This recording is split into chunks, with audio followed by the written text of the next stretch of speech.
All right, I'm so happy to have with me today for our interview Shiva Avtar, who is a human growth facilitator and yoga teacher.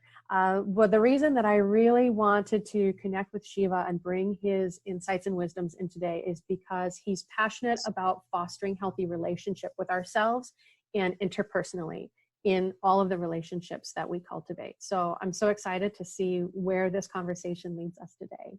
Thank you for joining us. Yeah, I'm really excited too. Thank you, Susie. Happy to be here.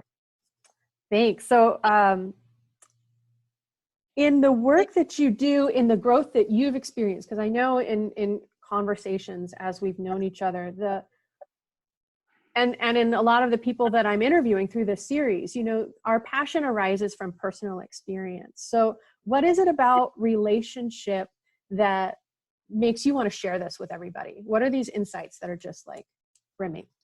Yeah, well, that's a great question. I think the very first thing that comes up for me is the pain of being in relationship and feeling lost or limited or just confused by not having any real tools to use, like practical tools. I spent years in a marriage that we both cared for each other deeply. We were better friends than we were significant others. And it wasn't for lack of desire or lack of trying, but from my end of the relationship, I was really confused. I watched my parents in their relationship and had a lot of, you know, tortured messages, I guess, watching my parents struggle and eventually divorce. And I think I was repeating a lot of their same issues in my adult marriage, my marriage as an adult. So yeah, I think pain's my number one motivator. I don't want anyone else to suffer needlessly. And then on the other end of that spectrum, just knowing the possibilities in connection, that really excites me. I've felt it. I've, you know, danced around it. And, you know, I think knowing that we are hardwired for connection as human beings,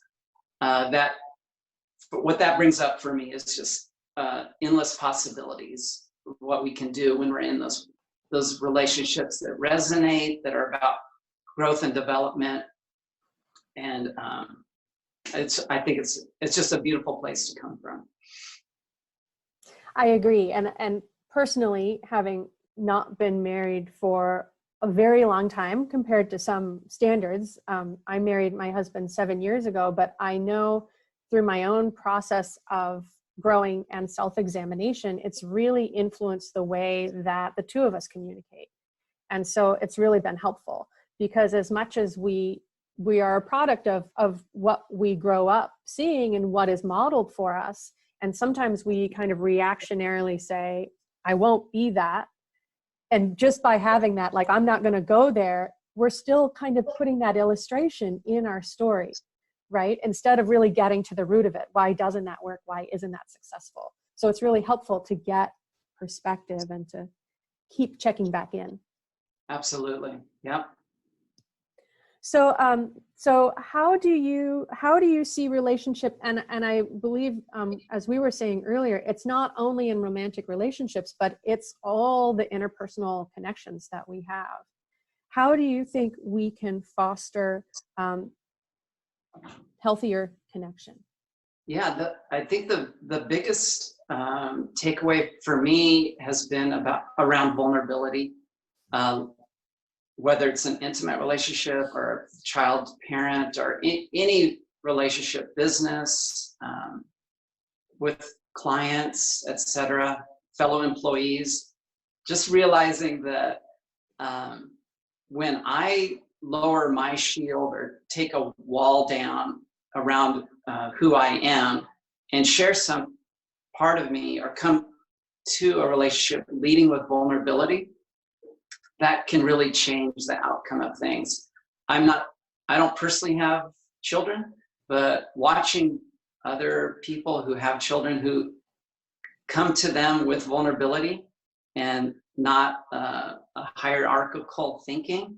I think that is where we're changing as a species. But for me, vulnerability and the teachings of Brene Brown and her research on vulnerability has really helped me in my relationships and in seeing other people for who they are, but also like what they're dealing with. So I think when we approach each other when we can, and it doesn't have to be a big deal. It can just be as easy as saying, hey, Susie, yesterday when you said this, I felt this way. You know, having those I statements, not shaming or blaming people. And that can work, I think, on just about any relationship. Because when I share something that's vulnerable about myself with you, then that's giving you space to be vulnerable with me. Or at the very least, you can see me in a little more softer way. Not that you don't, but you know, if we're having conflict, which conflict, there's no way out of it. You know, it's not if, it's when. Conflicts will come up in all relationships. So how are we going to approach them? And so vulnerability, being open about what we're experiencing, as hard as it is. And for a lot of us, we don't even know what that means. So for the people in your workshop, I highly recommend any book by Brene Brown. And she talks about things like staying in the fire, you know, when things are hot, not like in a combatant way, but just when we're just in discomfort in a conflict or in a situation with another person, to know that on the other side of that conflict is something really soft and beautiful and something we can grow together. Now, of course, it takes two people, and typically in conflict, and I didn't mean to go into conflict, but that's where we are. Because that seems to be the biggest thing that hurts our relationships, is when two people can't see eye to eye. When we can stick in the discomfort, really we're building the resiliency of connection. And that's not easy to do. It's challenging, but it's super rewarding. And again, what comes to my mind is like a parent-child relationship. Usually the parent is the more resourced one, and they can hold space for their children when they're struggling. And so I think, as weird as this might sound, when we're in other relationships, we're often can find ourselves in a parenting role, not in a, in a codependent way, but just in a way like if you and I are in a conflict and you're spun out and blown out, and I'm not as much, then I need to hold space for you. And maybe we just need a timeout, and I just need to approach you. Hey, Susie, I can see you're having a hard time right now. How about we talk in an hour? And then when we step away from that and our nervous systems can turn down, then we can come back in an hour because we care about each other. And that's what this is about. It's not about shame or blame. It's just about, what do we need to do right now to resolve this conflict? It might not get resolved, exactly the way we want it to be in the next hour. But when we start planting those kinds of seeds where we're coming to things in a conscious, heart-centered way, what can come out of that is really amazing. Yes, and I love that you're bringing up the points of staying present, because that's definitely something I've been touching back to this week, and being curious as well. And you can do that in relationship, even in these difficult conversations. If you can just catch that opportunity to pause and be curious, why are they so triggered? How can I help us come back to the conversation, right? Anything to keep that engagement, because reflexively, and being Midwestern where Stoicism was, prized, we tend to withdraw. Like, this is getting challenging, this is getting confrontational.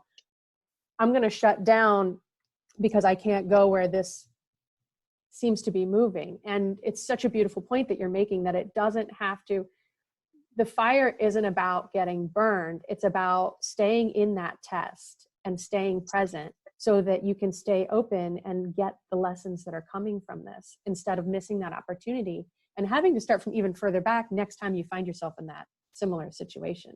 Right, right. I'm someone who's very conflict avoidant. So just the fact that I can look back, 10 or 15 years at the way I was navigating my life and really hiding from any form of conflict, and knowing that was hurting me the whole time. And, for a lot of us, we're people pleasers as well. So we might have this fantasy like, well, if I just tiptoe around everything, I can avoid conflict and make other people happy. Well, that was a fantasy of mine, and I tried to make it work, and it never worked. And I wound up being miserable from it and not really connecting on an authentic level with people. So that earlier when I was talking about pain, that was part of the pain, was just I wasn't connected to myself, and that prevented me from connecting with other people too. So I think we're all going to bring some kind of baggage to our relationships, and it's just about, stepping away from that and just wondering and trying to figure out what do I really want in my life, and how do I want the people I care about, how do I want them to see me or even feel me on a relationship level. We're hardwired for connection, and one of the teachers of that, his name's Stan Tatkin. His book's called Wired for Connection, and it's a beautiful book. I highly recommend that for the people you're working with as well. That book helped me a lot. But one more thing that comes to mind is that when we are feeling the discomfort in those moments, another thing that's happening for us, and maybe for some of us we can relate to, like when things get rocky in a conversation and suddenly we can't even connect our thoughts. It's a lot of times we're going into this neurology where our brain's going into the fight or flight mode. And in that, when we're triggered like that, we're not going to be able to make any kind of headway. So that's where those timeouts come in super handy. It takes practice. The only way to learn this is to go through it. And so, having the ability or the capability to let someone else know, even if it's your child, hey, right now I love you and I just can't do this with you. And I'm gonna be back. I'm just gonna go take a break. If it's your child or your partner or even a coworker or a client, that's that vulnerability I'm talking about. Letting other people know what's going on for you in a given moment. Yeah, and that just it is challenging, definitely. And that feels so empowering in your example. If you're talking with a child and you realize you're reaching that threshold and you're able to take that pause and say, I need a timeout right now, and we're going to come back to this because I want to be able to communicate with you, right? How powerful is that for a child to see, oh, it's not just about me being put in timeout. Like, it's not a punishment. It is a way to make space, to think, to pause.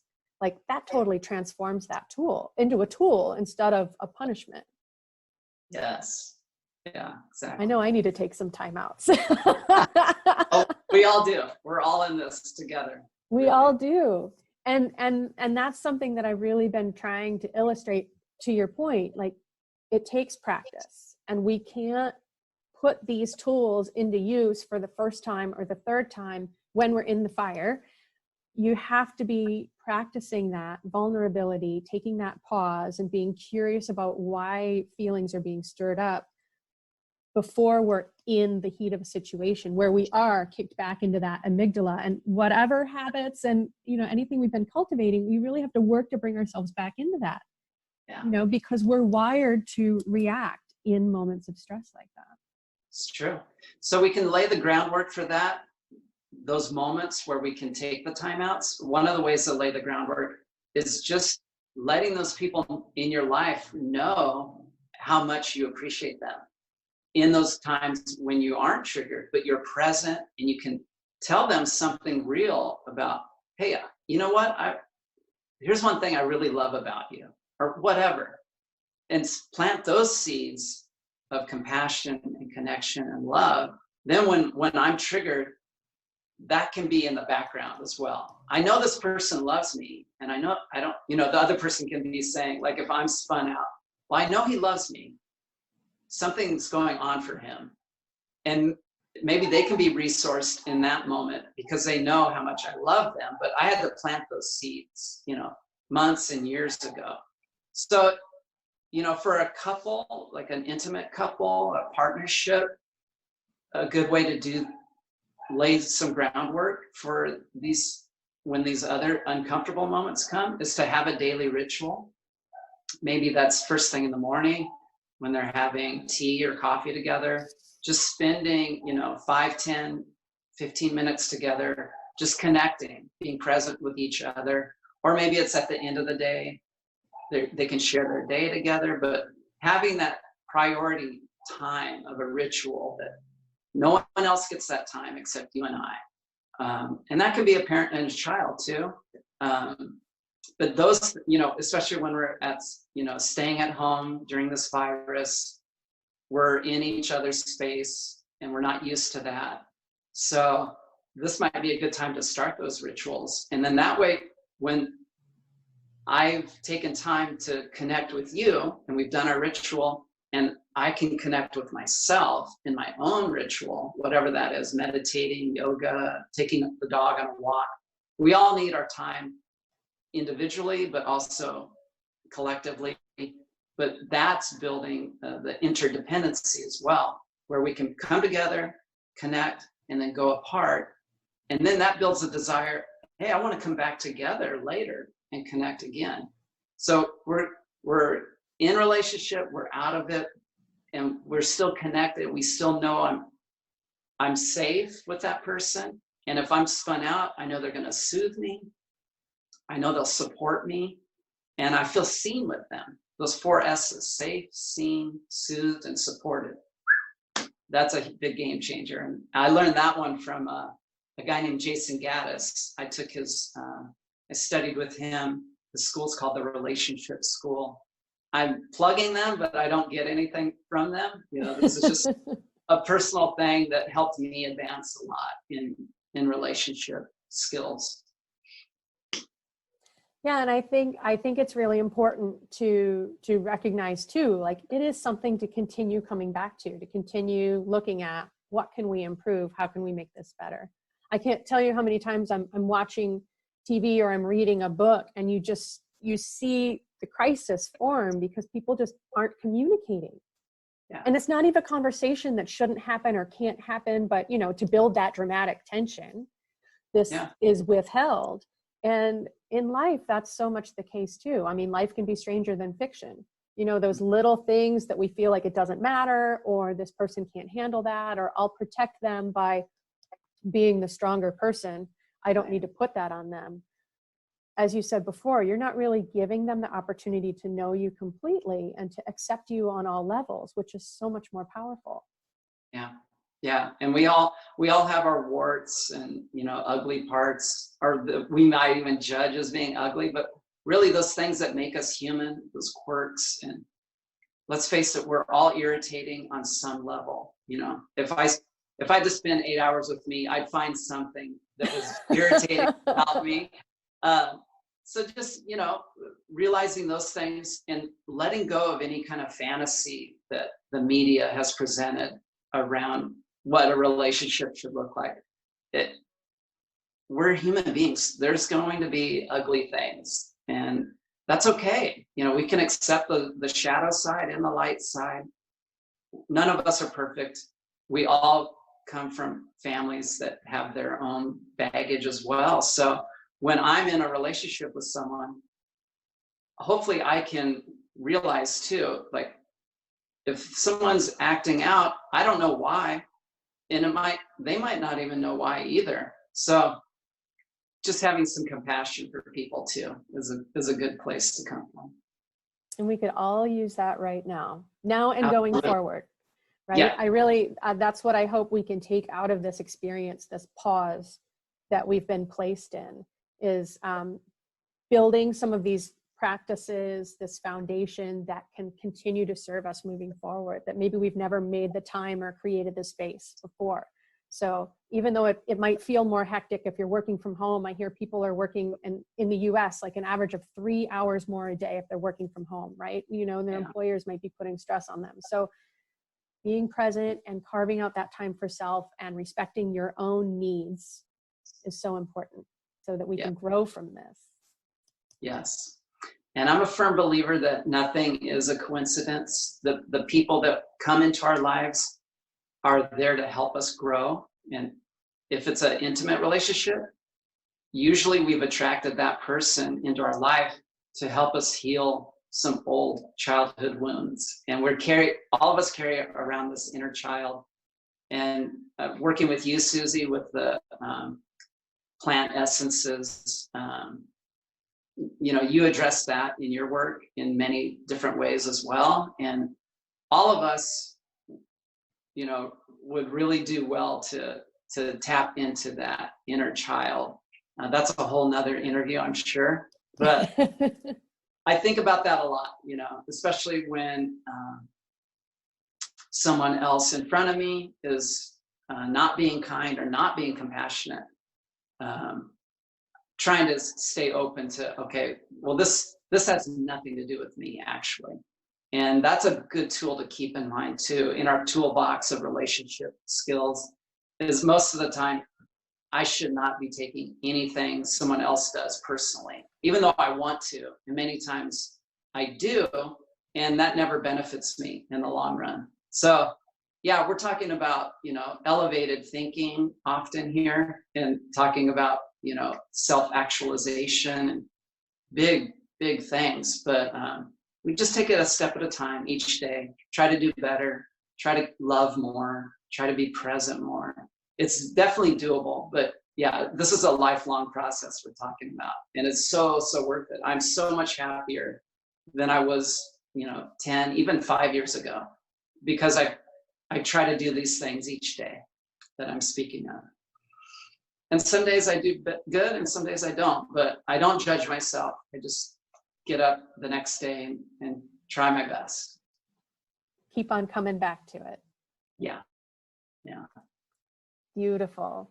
I know we could go on all day. We might have to do another series when we can go deeper into some other topics, but I want to thank you for your time and making yourself available and sharing these brilliant insights, because I think there's so many different things that people can take from this.